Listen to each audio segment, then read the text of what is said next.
Bueno, amigas y amigos, el tema de Venezuela ha concitado nuestra atención en varias oportunidades. Es un tema recurrente por todo lo que está pasando en Venezuela y por las implicancias que tiene en los últimos tiempos Venezuela en nuestro país. Le quiero dar la bienvenida a Rodolfo González Risotto. ¿Cómo le va? Bienvenido, Rodolfo. Un gusto que esté con nosotros, ¿no? El placer es mío. Bueno, que fue ministro de la Corte Electoral entre 1996 y el año 2010.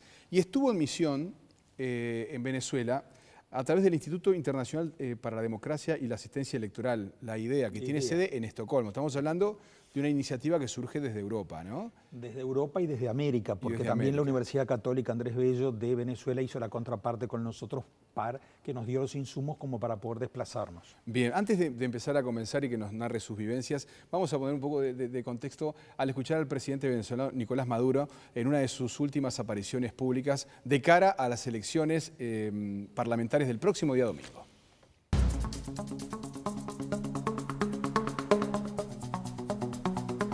Si la derecha toma la Asamblea Nacional, no va a haber arrepentimiento. Yo les digo, yo no me voy a entregar bajo ninguna circunstancia. Yo sé que vamos a triunfar, pero si pasara una circunstancia negativa, yo me iría a las calles a luchar con el pueblo, como siempre lo hice. Y la revolución pasaría a otra etapa. Una nueva etapa vendría de la revolución. No esperen en mí un cobarde. Esperen en mí un hijo valiente de Chávez en la calle con el pueblo.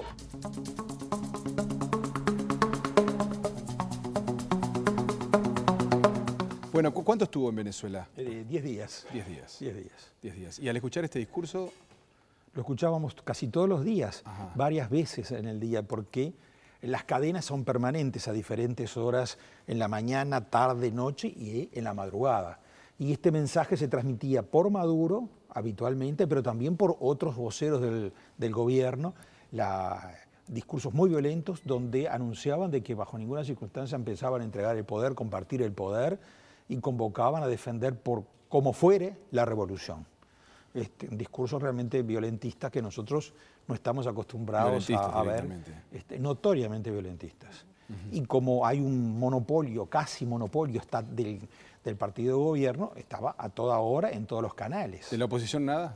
Prácticamente nada. Prácticamente. Nada. Algo en Globovisión, en los informativos, pero muy acotado. Ajá. Para que tenga una idea. ¿Son discursos en este tono? Porque son discursos, años atrás recuerdo que uno recordaba que los discursos de oposición y oficialismo eran realmente incendiarios, ¿no? Son discursos muy duros. Estos son violentistas directamente. ¿Qué clima, digamos, está viviendo? El vicepresidente tiene un programa también, creo que algo parecido con el Mazo Dando, y que todos los días convoca varias horas al día, está transmitiendo mensajes muy duros, de mucha violencia, contra la oposición, ¿no? a la que descalifican permanentemente.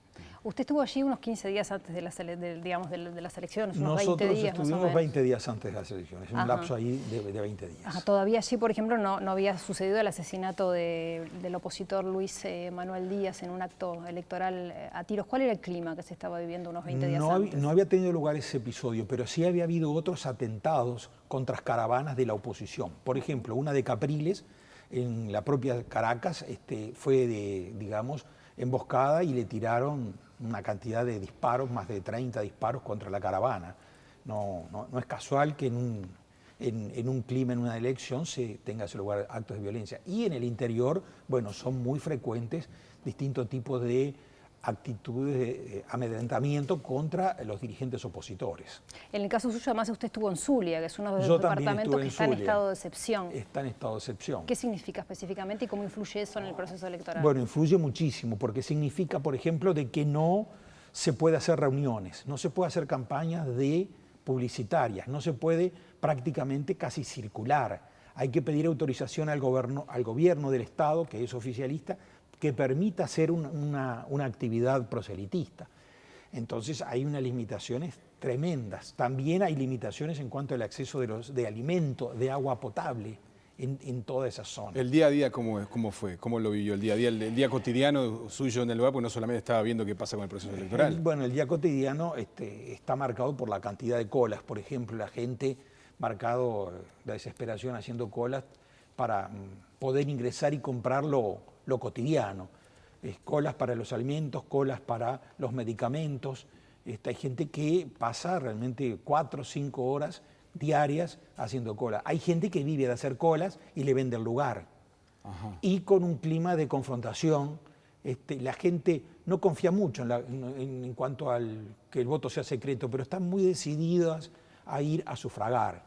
Además, el gobierno, lo que es el chavismo otrora, está dividido en 2 bandos, no diría irreconciliables, pero muy marcada la división. Los que son partidarios de Maduro, Diosdado Cabello y Jagua, pero también hay otro grupo que son leales al presidente Chávez, que consideran que la revolución ha sido traicionada por un conjunto de actividades que han llevado a desvirtuarla. Claro. Entonces el clima es realmente complicado, ¿no? Según establece el informe, el sistema automatizado de voto ofrece garantías. ¿Por qué dice entonces que, de hecho ustedes plantean la cifra, que el 63% de los venezolanos cree que es cierto o parcialmente cierto que el voto no es secreto? ¿Por qué? ¿Por qué tiene esa desconfianza, ese temor? Nosotros creemos en esa fortaleza, que es el voto automatizado. Después que terminan las operaciones y se oprime la tecla, creemos que eso es garantista. Pero hasta ese momento no hay garantías. Y el temor que tiene la gente es que la máquina que habilita a sufragar es muy similar, se llama captahuellas, es muy similar a la que tienen que usar para entrar al supermercado. Entonces, cuando entro al supermercado y pongo mi huella digital, ahí aparece mi nombre y es lo que me habilita que yo pueda comprar lo que encuentro. ¿Sí? Alimentos, medicamentos. Los alimentos o medicamentos. Entonces, el temor es que con esas máquinas muy similares identifiquen el voto, porque si esto me habilita a comprar y queda registrado que yo compré, yo qué sé, si había mantequilla, compré mantequilla, si había leche, compré leche, y hasta mañana no puedo ir, temen de que ese sistema, que son máquinas muy similares, pueda determinar la precisión del voto de cada uno de los ciudadanos. Dígame una cosa, en base a lo que usted ha visto, comentado, comenta cosas muy fuertes, ¿no? Realmente, ¿están dadas las garantías democráticas para las elecciones parlamentarias del próximo domingo? ¿Qué opinión tiene? ¿Puedo trabajar libremente usted? Sí. Sí, sin ningún problema. Sí, bien. sí, tranquilamente. ¿Y usted qué opina? Yo creo que no se dan es decir, nosotros estamos acostumbrados a un sistema garantista donde todos los partidos políticos, los candidatos tienen la libertad para moverse y decir lo que quieran y salir. Eso evidentemente no se registra ya, porque no hay ni garantías en cuanto al registro de electores, por ejemplo, el padrón de habilitados. Acá cualquier partido político antes de las elecciones se presenta y pide que le den el padrón y se lo entregan. En el caso de Venezuela, hace 10 años que no se audita. 10 años. ¿Quiere decir que puede haber gente que no esté en ese padrón o que esté, digamos, que haya fallecido y figure? O que muertos no hayan sido dados de baja. Es decir, es un tema que no hay auditoría. Tampoco auditoría del documento con el cual va a sufragar. Hace 13 años que no se auditan. La credencial vendría a ser. Y puede darse el caso. Yo vi de gente que es chavista pero antimadurista que tenía, nos mostraron en las recorridas, varios carnés con la misma foto. ¿Votaron varias veces? Sí, pero es un carné con su rostro. Pero distintas fotos. Pero con distintos nombres, no, la misma foto, pero con distintos nombres. En una aparece como Rodolfo González, en otra vez aparece como Aldo Silva, otra vez aparece como Alfonso. Es la misma foto, pero vota en diferentes lugares. Entonces, eso nos mostraron, yo lo vi. Ajá. La pregunta, esto es de ahora, porque cuando uno se pone a repasar un poco la historia reciente de Venezuela, puede decir, bueno, Chávez ganó 14 elecciones. Sí. ¿No? O sea, tuvo el respaldo popular para avanzar con sus reformas. Nicolás Maduro aparentemente no le está yendo tan bien como le fue a Chávez. No. Pero teniendo en cuenta lo que usted ha visto, ¿se replantea lo anterior también? ¿Qué podemos decir al propósito? Sí, puede replantearse lo anterior, pero hay que tener en cuenta lo siguiente. En lo anterior los partidos estaban todos divididos. Sí. Entonces, había un solo partido con fuerte peso y el resto se repartía en decenas de cantidad de partidos. No había una oposición no había, fuerte. Exacto. En la última elección simplemente el chavismo ganó las legislativas con el 48%, pero tuvo el 59% de las bancas por el sistema de distribución de bancas. Entonces, eso ya venía pasando. Lo que ocurrió es que ahora casi todos los grupos de la oposición se unieron. Algo parecido a lo que ocurrió en Argentina, que muchos grupos de la oposición que otrora votaban separados, decidieron unirse y votar juntos, que hace una diferencia. Eso es importante. Ahora, el tipo de maniobras como estas, bueno, uno las ha visto. Yo que he tenido la oportunidad de recorrer muchas elecciones, muchos países y ver, bueno, he visto cosas tal vez nunca tantas cosas juntas en un mismo proceso electoral. Claro. Hay algunas cosas que está denunciando la oposición, por ejemplo, es el tema de la confusión con algunas hojas de votación, también problemas con el voto asistido. ¿De qué están hablando específicamente y qué es lo que pudo ver usted? En el caso de las papeletas, la hoja de votación, que es esta, que se puede ver, es decir, La estamos viendo los partidos no sortean. No ¿Qué se tiene de sortean. especial? A ver. Lo que tienen es que, por ejemplo, acá hay dos que se llaman unidad. En la parte inferior a la izquierda. En la parte inferior, unidad. Esas Sí. dos. Uno representa a la oposición y otro el gobierno. Ajá. Entonces, el que quiere votar oposición puede tener duda cuál es. Acá arriba están los partidos de gobierno, fundamental. Y este es un sector que se separó de la unidad y conformó un nuevo partido. Entonces, el elector, cuando va a sufragar, los dos dicen unidad claramente. Muy chiquitito se le ve, lee MUD y el otro MIN. Pero tienen connotaciones diferentes. Claro, el MUD estamos hablando de la oposición. La oposición, el MIN, es un grupo que era opositor que ahora se ha convertido en aliado del oficialismo. Lo que se señalaba en Estados Unidos, ¿recuerdan la elección de Bush? De que estaban juntos La y que confusión, se confundía. Y acá el que va a votar, vota la unidad. ¿Cuál es de la unidad? Eso, y digamos, hay otra más grave todavía, que es con los nombres. El nombre, cuando aparece nominal, aparecen nombres. Hay un caso de un personaje muy conocido, de mucho arraigo. Usted dice los nombres en las listas. Los nombres en las listas, que aparecen ahí señalados en algunos casos.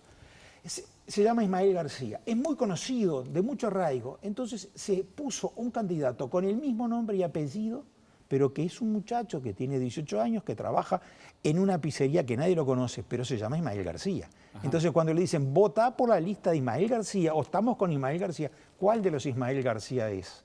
¿Me explico? Eso tendría que haberse separado para que la gente no se confundiera. Hay mucho espacio, se podía perfectamente haber ubicado. Y no permitir que el partido elija el lugar donde se pone. Esto obviamente depende de las autoridades. El Consejo Nacional Electoral, que era el que tendría que haber impedido que hubiera ese tipo de confusión. Hay también encuestas que hablan sobre la confianza que tiene el pueblo venezolano sobre ese Consejo Nacional Electoral. ¿Qué dicen específicamente? La confianza ha ido decreciendo. Primero surgió desconfianza en la forma, en el origen, en cuanto al origen, cómo fue elegida. Fue en una situación de terminar un mandato, se eligieron. Fue muy cuestionado por la oposición, por Transparencia Venezuela y una cantidad de organizaciones que dijeron que no era el procedimiento adecuado para elegir los magistrados. Pero igual se mantuvo. Ese es un defecto de origen, pero hay otro que se agrega, que es el ejercicio. Durante el ejercicio del Consejo Nacional Electoral hemos recibido denuncias tanto de la oposición como de la gente que no es opositora, que estaba con el chavismo, pero que se separó, quiso marcar un espacio y señala también, digamos, lo parcial que es la actuación del Consejo Nacional, a grado tal que hay partidos que se les ha prohibido participar en las elecciones, así directamente están proscriptos, me hace acordar al 84. En el informe textualmente se redacta, de la polarización informativa se pasó a un escenario de censura, autocensura y criminalización de la información, de las informaciones críticas al Estado. ¿Tan grave es la situación entonces? Es muy grave. Es muy grave. Nosotros hemos tenido reuniones tanto en Caracas, en Maracaibo, como en Zulia y en La Guajira, con gente de los medios de prensa, y la presión es muy intensa para que las noticias sobre las elecciones no aparezcan, para que noticias sobre la actualidad venezolana no aparezcan. Yo le pongo un caso, la detención de los parientes del presidente Maduro. Eso no apareció prácticamente en los medios de comunicación y fue una noticia muy relevante. Por presunto... la detención y traslado a Estados Unidos y todo eso, no apareció en la noticia. Es decir, hay toda una censura desde el Estado prohibiendo la difusión de información, pero también los medios se autocensuran y a los periodistas también les obligan a hacer una especie de autocensura. Por eso son tan difíciles las condiciones de equidad. Aquí no hay equidad en estas elecciones. Ustedes establecen en el informe una serie de recomendaciones, o sea, ¿pudieron hacerlas llegar al Consejo Nacional Electoral? Es decir, ¿cuáles son las expectativas de ustedes a tan pocos días, ¿no? Porque estamos hablando de unas elecciones que son el domingo. Nosotros pedimos entrevistarnos. Tanto desde Suecia, el secretario general de IDEA pidió que nos recibieran para poder intercambiar ideas. Yo conozco a la presidenta del Consejo Nacional Electoral, porque hemos sido colegas en nuestros respectivos países. También hay otros miembros de la misión, porque eran todos o ex magistrados o gente con gran experiencia en el tema. No conseguimos que se nos recibiera. Pidió el rector de la universidad, pidieron otras autoridades y tampoco recibimos. Pero el informe se entregó a cada uno de los miembros del Consejo. Se entregó también al Parlamento, a la legislatura, también se entregó a todos los órganos electorales de América, se entregó a la Comunidad Europea, se entregó a la OEA. Si ustedes ven en nuestro informe, que es tiempo después, hay una gran convergencia entre lo que es la opinión del Parlamento Europeo, la opinión del Secretario General de la OEA y el estudio que nosotros hacemos. Hay una especie de convergencia porque advertimos problemas similares, pero no quisimos detenernos en solamente la denuncia, quisimos hacer propuestas porque entendíamos que había cosas que se podía mejorar. Por ejemplo, el voto asistido. El voto asistido, sí. Era una cosa que nosotros teníamos esperanza que se pudiera avanzar. Y el voto asistido es un procedimiento que corresponde que se haga para ayudar a quien tiene alguna discapacidad, que es no vidente o con baja visión, una persona muy anciana. Pero eso se ha convertido en los hechos en un procedimiento por el cual yo me aseguro de la certeza de lo que vota cada uno. Entonces, ¿voto secreto no hay? Hay voto secreto, pero a partir de determinada hora en que los delegados de la oposición, normalmente después del mediodía, en todas las elecciones anteriores, eran expulsados o invitados a retirarse, sobre pretexto de que como reclamaban, estaban promoviendo disturbios, entonces o se iban o los se llevaban presos. Entonces, en ese caso, se puede emitir reiteradamente sufragios. Había gente que nos denunció, partidaria del gobierno, del comandante Chávez, no es lo mismo que partidaria de Maduro. Que ellos Usted ha hecho mucha diferencia entre Chávez y Maduro en ese sentido. Y ellos sienten, es decir, en esos grupos que otrora eran del chavismo se sienten, digamos, no comprendidos por el gobierno de Chávez, de Maduro. Los desabastecimientos, la carestía, todo ese tipo de cosas señalan que el comandante no hubiera permitido que pasara ese tipo de cosas. Le queremos agradecer su presencia. Por favor, el agradecido soy yo. Muchas gracias. Estamos expectantes por lo que pase el próximo domingo. Esperemos. Y los días posteriores, ¿no? Y que haya paz. Que haya paz. Que no termine en un baño de sangre. Muchas gracias. Gracias. Amigas y amigos, en instantes nada más, el cierre de Código País con Gustavo Ripa.